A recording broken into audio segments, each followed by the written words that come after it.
Hi, welcome back to the Scan Performance Day in Bolton. I'm joined by Chris, who is NVIDIA's Regional Marketing Manager. Chris, your first time on Hexus TV, so introduce yourself, tell us a bit about you. So I'm Chris, I work for NVIDIA.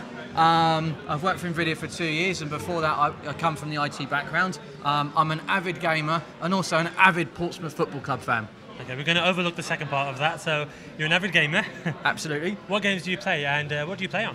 At the moment, the game I'm into is Battlefield 3. I played the original, I played the second one, I've gone through the single player version on BF3, and now I'm playing online. It's such a great game. Okay, I'm guessing you use NVIDIA hardware? Absolutely, I've got two 680s and SLI in my rig at the moment. Okay, we were always going to come on to the 680. That's primarily what this event is about. You're promoting the product here. It's been a very good launch for you so far. The reviews have been positive. Our readers have probably read our review. We're very impressed with the card. But what do you think about the architecture itself? Is it Fermi finally realised? It's been a long time coming for NVIDIA to produce a card that fires on so many cylinders. Other cards have been too hot, other cards have been expensive. This one seems to get a lot of the ingredients right. Yeah, well, I think historically we've always been about out-and-out performance. If you look at the 480 and the 580 as our kind of flagship single GPU cards, they were always the fastest single GPU cards. And to be honest, the 680 is no different. I've read your review, so I know how fast it is.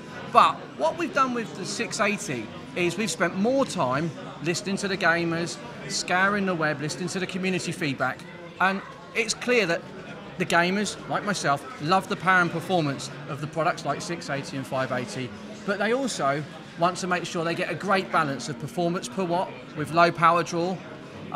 They want people to help them and work together with the developers to overcome some of the issues that make gaming slightly less of an exciting experience as they could be, should we be able to polish maybe some of the software and some of the hardware to get where we want to be today. Okay, what do you say to the enthusiasts who scoff at power consumption? They see a figure of under 200 watts and they laugh at that and they say, why would I be interested in saving trees? I want more power. Do you know what? It's a fair comment. And I think there's two ways of looking at it.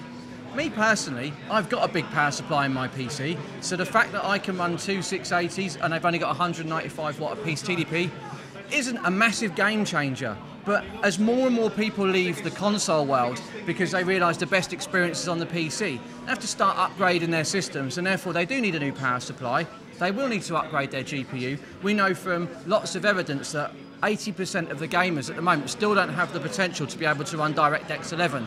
So, like I say, we've listened to the gamer and we've tried to produce a product that enables them to upgrade as easily as possible, and they will care. Okay, another interesting point is we've been impressed with the card, you've read our review, we do like it, but there are some that argue that the card offers a lot of performance, but if you're playing at say 1080p, it could be deemed overkill, and if you're going to go to crazy high resolutions, the frame buffer limitations might come into play. So why have you decided to go with 2 gigabytes of memory on this particular top of the range card? I think we've looked at what you really need for gaming today. If you look at most people game at 1080p, it's absolutely fine.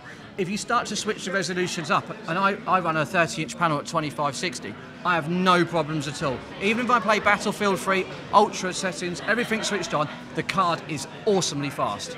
Okay, so that's the underlying message. It's the card for gamers who want to play whatever they want and crank everything up to max. Absolutely. And I mean, you made a very good point early on. Who cares about the card and who cares about power consumption? And one of the things we talked about is making it easier for people to adopt PC gaming. Being able to crank up the card in the old days meant you really had to know a lot to be able to overclock a GPU, how to tweak the voltage, how to tweak the clocks without crashing the system. We've now developed a piece of technology that both works on a hardware level and a software level to be able to auto-sense where the GPU is and be able to absorb and utilise any headroom on the GPU so it overclocks itself automatically on the fly. All you need to do is tick the box to say, let me have it. Okay, so we've spoken about the features. You've just said that you wanted a card that makes it easier for people to get into PC gaming. I understand that on a performance perspective, but this is a £400 card, so it's not going to be easy for everybody to get in via this route. When are we going to see 600 series cards that are a bit more mainstream? I think that if you look at any traditional rollout of NVIDIA technology, we always tend to come out with the top of the line card, and then those feature sets start to cascade through the stack as we release new technology, chip by chip by chip. Okay, so do you think it's going to be weeks, months, or is it too early to say? If it was up to me, it'd be tomorrow. But obviously we have a roadmap that we have to follow. I don't actually know when our next scheduled release is, but I know there's lots and lots of demand for it. If we look at the adoption rate of 460 and 560 when we released them, they were massive products. They still are quite popular too. Absolutely. So, like you say, this is an enthusiast card, top of the stack, king of the hill. But we know that lots and lots of gamers don't necessarily need to go up to that level because of the games they play and the requirements they may have.